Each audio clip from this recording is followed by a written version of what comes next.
Welcome to लक्ष्य सेतु। आज है 14 मार्च और 14 मार्च को 13 और 14 मार्च से करंट अफेयर्स के जितने भी क्वेश्चन बनेंगे आज हम इस वीडियो में डिस्कस करेंगे। तो चलिए स्टार्ट करते हैं और करते हैं सबसे पहले रिवीजन। भारत में प्रत्येक वर्ष 10 मार्च को केंद्रीय औद्योगिक सुरक्षा बल का स्थापना दिवस मनाया जाता है। वर्ष 2026 में बल ने अपने स्थापना का कौन सा वर्ष मनाया? तो इसका आंसर हो जाएगा 57वां। धूम्रपान निषेध दिवस प्रत्येक वर्ष कब मनाया जाता है? तो मार्च के दूसरे बुधवार को इसे हर साल मनाया जाता है। भारतीय रेलवे ने महिला कर्मचारियों के लिए कार्यस्थल पर सुरक्षा सुनिश्चित करने और यौन उत्पीड़न की रिपोर्टिंग को आसान बनाने के लिए किस ऐप को लॉन्च किया है? तो इसका आंसर हो जाएगा साइन ऐप। हाल ही में नाबार्ड ने ग्रामीण क्षेत्रों में जलवायु अनुकूलन क्षमता को मजबूत करने के लिए किस इनोवेशन चैलेंज या डिजिटल ढांचे की शुरुआत की है? तो इसका आंसर हो जाएगा राष्ट्रीय जलवायु स्ट्रैक। ठीक है। हाल ही में केंद्रीय मंत्रिमंडल द्वारा जल जीवन मिशन को कब तक के लिए विस्तारित करने की मंजूरी दी गई है, जिसका उद्देश्य ग्रामीण भारत में टिकाऊ पेयजल आपूर्ति सुनिश्चित करना है? तो इसका आंसर हो जाएगा दिसंबर 2028। सुप्रीम कोर्ट ने निष्क्रिय इच्छा मृत्यु से संबंधित किस मामले में जीवन रक्षक उपकरण हटाने की अनुमति दी थी? तो इसका आंसर हो जाएगा हरीश राणा केस में। और पीबी शब्द प्लेटफॉर्म किस संगठन द्वारा लॉन्च किया गया? तो इसका आंसर हो जाएगा प्रसार भारती के द्वारा। भारत में आवश्यक वस्तु अधिनियम किस वर्ष लागू हुआ था? तो 1955 में। इजराइल ईरान संघर्ष में अक्सर चर्चा में रहने वाला खार्ग द्वीप मुख्य रूप से किस लिए जाना जाता है? तो इसे ईरान के मुख्य तेल निर्यातक टर्मिनल के रूप में जाना जाता है। वर्ष 2026 के प्रतिष्ठित Mahindra excellence in theatre awards के लाइफ टाइम अचीवमेंट अवार्ड से किसे सम्मानित किया जाएगा? तो इसका आंसर हो जाएगा अमोल पालेकर जी को। हाल ही में नीति आयोग द्वारा जारी राजकोषीय स्वास्थ्य सूचकांक 2026 के दूसरे संस्करण का मुख्य उद्देश्य क्या है? तो इसका उद्देश्य है भारतीय राज्यों के वित्तीय प्रदर्शन और स्थिरता का मूल्यांकन करना। हाल ही में चर्चा में रही पंप स्टोरेज प्रोजेक्ट के कारण किस लुप्तप्राय जीव के आवास को लेकर चिंताएं बढ़ गई हैं, जो केवल भारत के पश्चिमी घाट में पाया जाता है? तो इसका आंसर हो जाएगा शेर पूंछ वाला मैकॉक। ठीक है, जो कि एक बंदर का प्रजाति है। तो ये तो था कल का रिवीजन। अगर वीडियो आप लोगों को अच्छी लग रही हो तो वीडियो को लाइक एंड शेयर और सब्सक्राइब जरूर करें। ठीक है, और वीडियो को पूरा देखें। तो चलिए आगे बढ़ते हैं और देखते हैं आज का सबसे पहला प्रश्न कौन सा है। विश्व नींद दिवस प्रत्येक वर्ष कब मनाया जाता है? तो इसका आंसर हो जाएगा वसंत विषुव यानी वर्नल इक्विनॉक्स से पहले वाले शुक्रवार को। ठीक है, ये जो है वसंत ऋतु के प्रारंभ होने का खगोलीय प्रतीक होता है। ठीक है, वर्ष 2026 में यह 13 मार्च को मनाया जा रहा है। इसकी तारीख हर साल बदलती रहती है क्योंकि यह खगोलीय घटना वसंत विषुव पर निर्भर करती है। इसका मुख्य लक्ष्य नींद की कमी से होने वाली बीमारियों, सुरक्षित ड्राइविंग और मानसिक स्वास्थ्य के प्रति जागरूकता फैलाना है। तो नेक्स्ट क्वेश्चन है, प्रत्येक वर्ष 14 मार्च को मनाए जाने वाले नदियों के संरक्षण के लिए अंतर्राष्ट्रीय दिवस का प्राथमिक उद्देश्य क्या है? तो इसका प्राथमिक उद्देश्य है नदियों के संरक्षण के लिए जागरूकता फैलाना और उनके अधिकारों की रक्षा करना। ठीक है, इस दिवस की शुरुआत 1997 में ब्राजील में बांधों से प्रभावित लोगों की पहली अंतर्राष्ट्रीय बैठक के दौरान हुई थी। तो नेक्स्ट क्वेश्चन है, गणित का अंतर्राष्ट्रीय दिवस प्रति वर्ष 14 मार्च को मनाया जाता है। इसे और किस प्रसिद्ध गणितीय नाम से जाना जाता है? तो इसको पाई दिवस के नाम से भी जाना जाता है। ठीक है, ये पाई का प्रतीक है। ठीक है, 14 मार्च को 3/14 यानी महीना और दिन, 3 जो है मार्च का प्रतीक है और 14 जो है दिन का प्रतीक है, इसके रूप में इसे लिखा जाता है, जो गणितीय स्थिरांक पाई के मान 3.14 के बराबर है। यूनेस्को ने 2019 में इसे घोषित किया और 2020 में यह वैश्विक स्तर पर मनाया जा रहा है। ठीक है, वर्ष 2026 का विषय क्या है? तो इस वर्ष का थीम है गणित और आशा।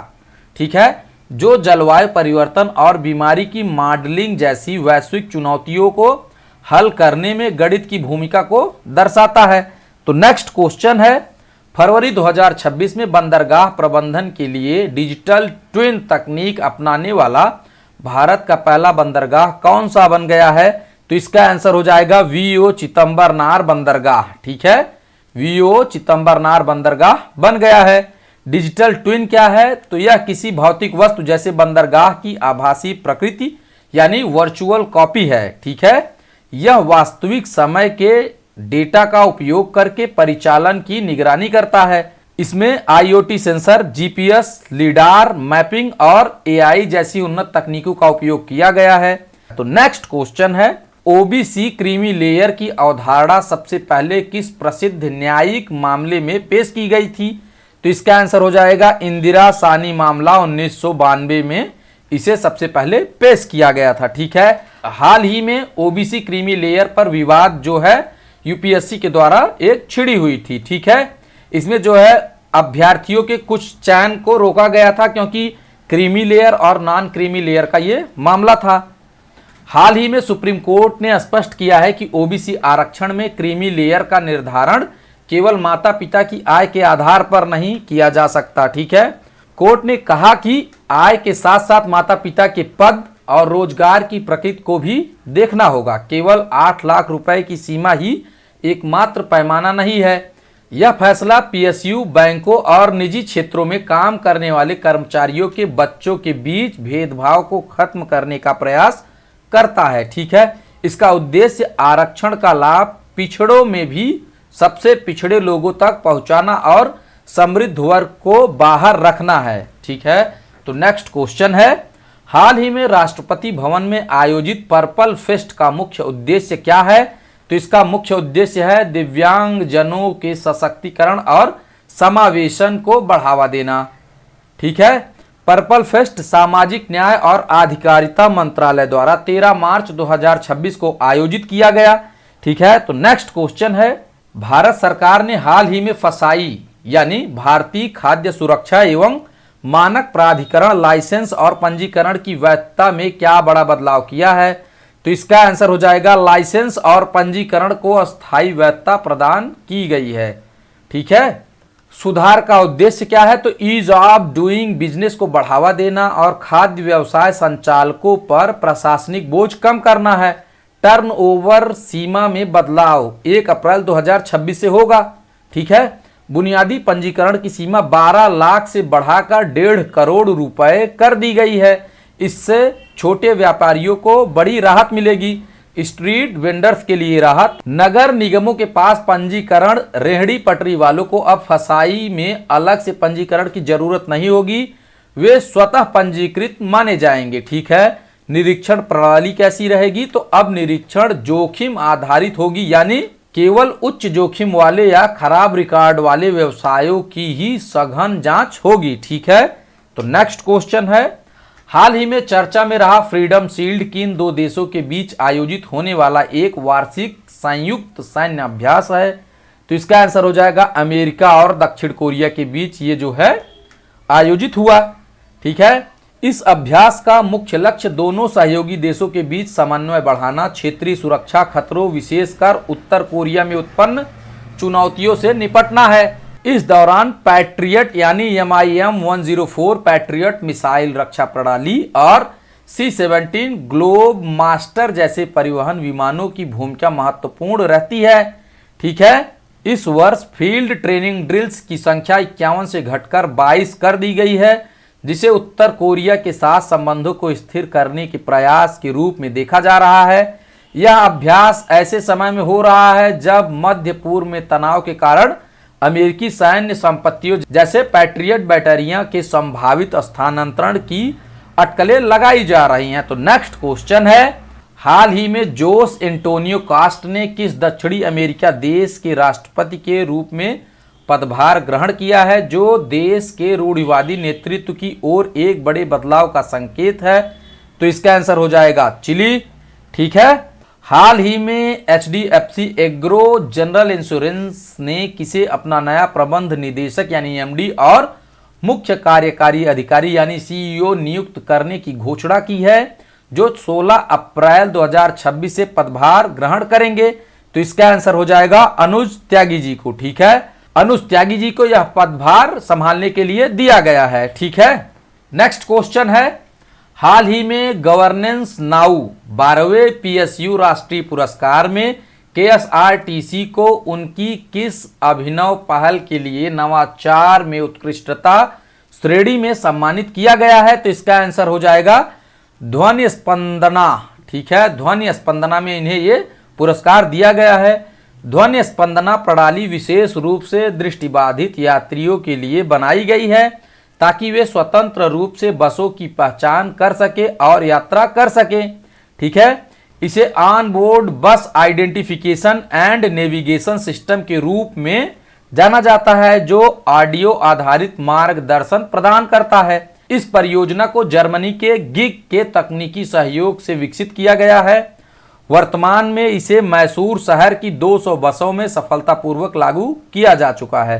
तो नेक्स्ट क्वेश्चन है, दिसंबर 2025 में घोषित 98वें अकादमी पुरस्कारों यानी ऑस्कर 2026 की शॉर्ट लिस्टिंग में सर्वश्रेष्ठ अंतर्राष्ट्रीय फीचर फिल्म श्रेणी में शामिल होने वाली एकमात्र भारतीय फिल्म कौन सी है? तो इसका आंसर हो जाएगा होम बाउंड। ठीक है, 15 मार्च 2026 को आयोजित होने वाले 98वें अकादमी पुरस्कार यानी ऑस्कर 2026 समारोह का आयोजन Los Angeles America Elby theatre में किया जाएगा। होम बाउंड फिल्म का निर्देशन नीरज घायवान ने किया है जो मसान जैसी गंभीर संवेदनशील फिल्मों के लिए प्रसिद्ध हैं। फिल्म में ईशान खट्टर, जानवी कपूर और विशाल जेठवा ने मुख्य भूमिका निभाई है। दुनिया भर की सैकड़ों फिल्मों में से चुनी गई शीर्ष 15 फिल्मों में होम बाउंड ने अपनी जगह बनाई।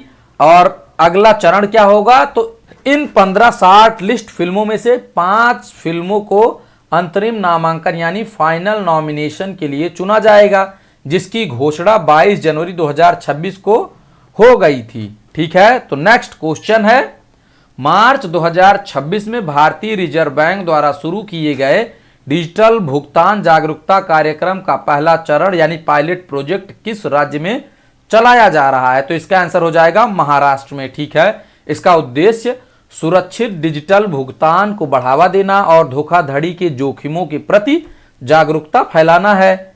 यह कार्यक्रम CSC e governance services India limited के सहयोग से चलाया जा रहा है। इसका लक्ष्य ग्रामीण और अर्ध शहरी क्षेत्रों में लगभग 10 लाख लोगों तक सीधी पहुंच बनाना है। ठीक है, थोड़ा ध्यान से नामक मल्टीमीडिया अभियान के जरिए लोगों को सतर्क रहने की सलाह दी गई है। यह डिजिटल भुगतान जागरूकता सप्ताह के दौरान शुरू किया गया जो 9 मार्च से 13 मार्च 2026 तक मनाया जा रहा है।